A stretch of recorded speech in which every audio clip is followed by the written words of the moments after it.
Terkadang kita itu berpikir kalau kita itu nggak pantas buat orang lain. Ya, aku sering itu kayak Ya, gitu. sama aku juga. Tapi kalau kita jadi bystander, kita harus aktif melerai kekerasan yang dilakukan oleh para pembuli atau mengatakan seperti, "Hei berhenti, ini gak lucu."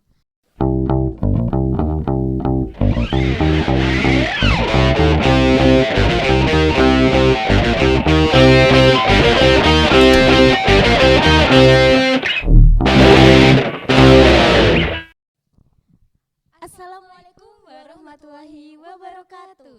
Halo everyone, selamat datang kembali bersama The Two Queens. Dengan aku Alia Ayu dan teman sekelasku. Andin Anjani. Wah, aku baru pertama kali nih buat podcast sama teman sekelasku. Bener gak? Bener banget tuh Al. Kamu tahu nggak, Din? Masih banyak yang terjadi dengan problem bullying. Jadi aku pengen bahas problem itu sama kamu, Din. Boleh? Yuk. Terus? Emang bener ya, bullying separah itu bisa membuat seseorang depresi, stres, bahkan mau mengakhiri hidupnya. Menurut Andin, bullying itu seperti apa sih? Kalau menurutku pribadi sih ya Al, bullying itu adalah suatu tindakan yang dilakukan oleh seseorang terhadap orang lain secara semena-mena. Entah itu dengan cara pengucapan maupun tindakan kepada orang lain dengan cara yang kasar. Nah, tapi kalau menurut Tatum dalam Siswati 2009, nah katanya itu bullying itu adalah suatu penggeretakan atau mengganggu orang lain yang lebih lemah daripada kita gitu Al. Tapi kamu tahu Al, apa ringan atau beratnya suatu tindakan bullying itu bisa ngebuat seseorang ini menjadi tertekan. Bener gak sih, pelaku bullying juga terjadi karena ada unsur keirian terhadap si korban, Benar-benar. tekanan, kurang kasih sayang orang tua, rasa benci, marah, kecewa terhadap si korban. Bener banget tuh Al. Tapi kalau penyebab si korban bullying itu biasanya nih ya, orang-orang itu nggak memiliki nyali atau mental yang kuat untuk membela dirinya, membela diri kita sendiri gitu ya di depan pelaku bullying itu. Nah, kalau misalnya nih ya ada seseorang nih nggak suka tuh ya minum kopi, tapi tetap aja tuh dicekokin sama kopi. Nah, yang pahit pula, nah itulah rasanya dibully Al. Terus bully itu tidak hanya dilakukan di lingkungan sekolah aja Al, tapi ada juga di lingkungan keluarga juga yang melakukannya. Entah itu perbandingan antara kasih sayang antara anak yang satu dengan anak yang lainnya. Entah itu kalau semisal anaknya dibanding-bandingin tuh sama anaknya orang lain, kayak semisal gini, kamu kok nggak kayak anaknya Pak A sih, kamu kok nggak kayak anaknya Pak B sih, yang pinter, rajin, soleha lah, kayak gitulah semisalnya. Nah, tapi kalau semisal di lingkungan pendidikan nih Al ya, bukankah di suatu pendidikan ini untuk mengembangkan potensi seorang siswa, untuk mengembangkan kecerdasan seorang siswa, tapi ini malah enggak Al. Enggak. Iya, malah berbalik bahwa sekolahan ini menjadi tempat yang sangat menyeramkan atau tidak ada kenyamanan di dalamnya. Walah, jadi mau nggak mau seorang siswa itu harus merasakan efek samping ya dari Bener sekolah, banget tuh, iya. entah dari teman yang jahil atau guru yang tidak peka. Terkadang guru-guru itu mengatakan bahwa kejahilan sesama murid itu adalah hal yang wajar. It's okay, wajar. Lalu kalau sampai melakukan tindakan bully, tindakan mengakhiri hidup, maka siapa yang mau bertanggung jawab? Iya sih, gak akan yang mau, gak ada yang kan yang mau bertanggung jawab itu kan. Nah, tindakan bullying ini bisa dilihat Al dari 3 macam. Yang pertama itu adalah perundungan fisik. Nah, perundungan fisik ini kayak gimana sih? Kayak semisalnya itu aku ketemu kamu nih Al ya, ketemu kamu di jalan itu tiba-tiba aku pukul, aku cubit, aku hina-hina gitu. Nah, kayak gitu. Itu kan udah termasuk kekerasan fisik kan ya. Nah, yang kedua itu melakukan tindakan seperti kayak verbal gitu. Nah, verbal itu apa sih? Verbal itu adalah suatu pengucapan kata yang kasar. Contohnya itu kayak gini, kamu kok jelek banget sih, kamu kok dekil banget sih, kamu kok hitam banget sih, dan sebagainya. Nah, yang ketiga itu relasional Al. Relasional itu apa sih? Relasional itu adalah kayak melakukan sebuah penyingkiran terhadap seseorang. Nah, contohnya itu kayak gini, semisal nih ya, aku kan punya circle sendiri nih, Ya. circle suatu perkumpulan lah ya. Hmm. Nah terus itu kamu mau masuk ke circleku gitu, tapi aku bilang nih sama teman-temanku, nggak usah ditemenin Alia, kita kan udah banyak temennya Ya. kayak gitu, itu dibuang aja kayak gitu.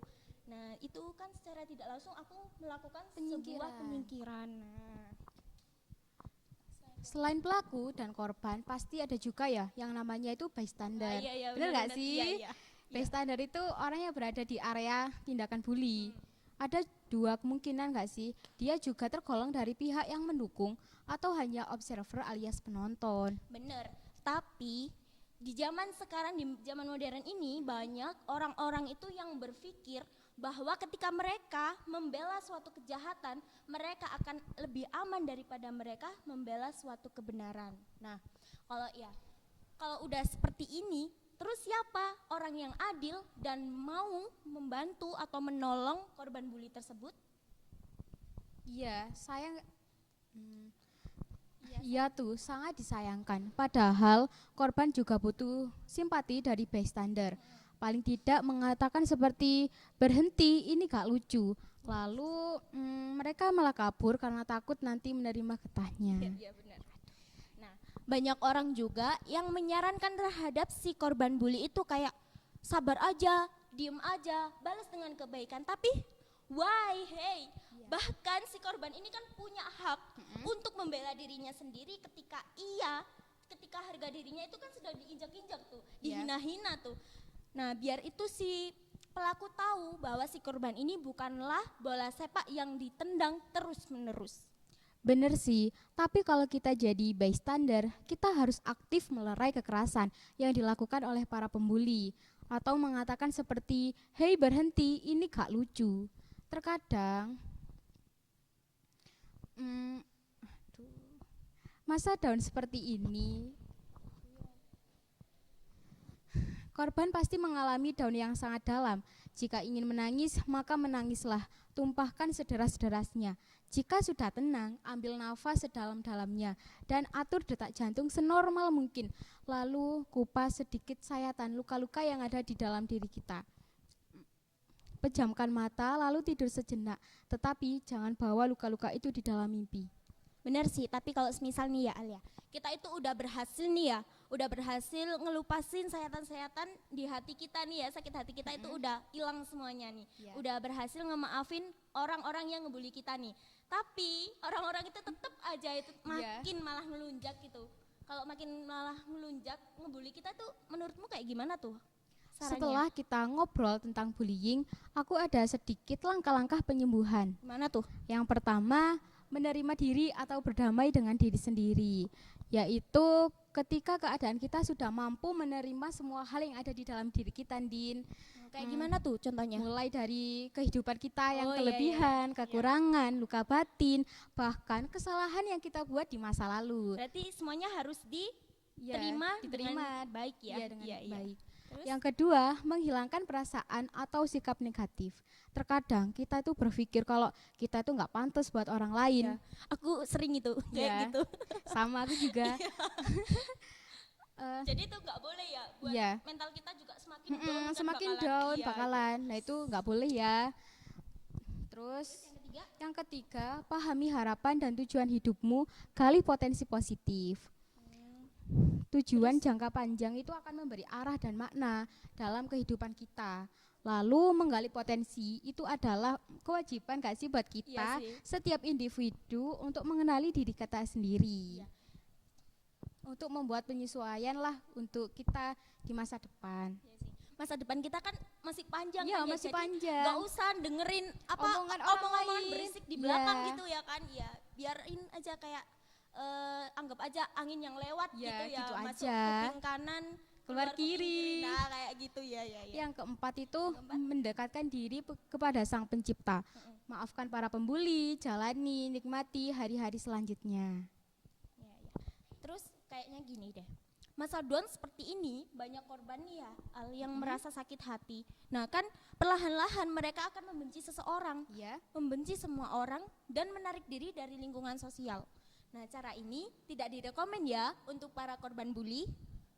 Nah Terus yang harus dilakukan itu apa, Al? Nah, yang harus dilakukan itu adalah menerima diri, menikmati proses penyembuhan luka-luka itu.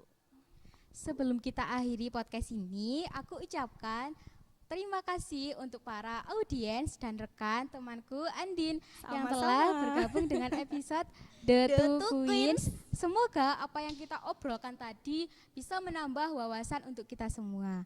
Kurang lebihnya kita mohon maaf karena kita masih belajar dan sampai jumpa di lain kesempatan. Bye-bye.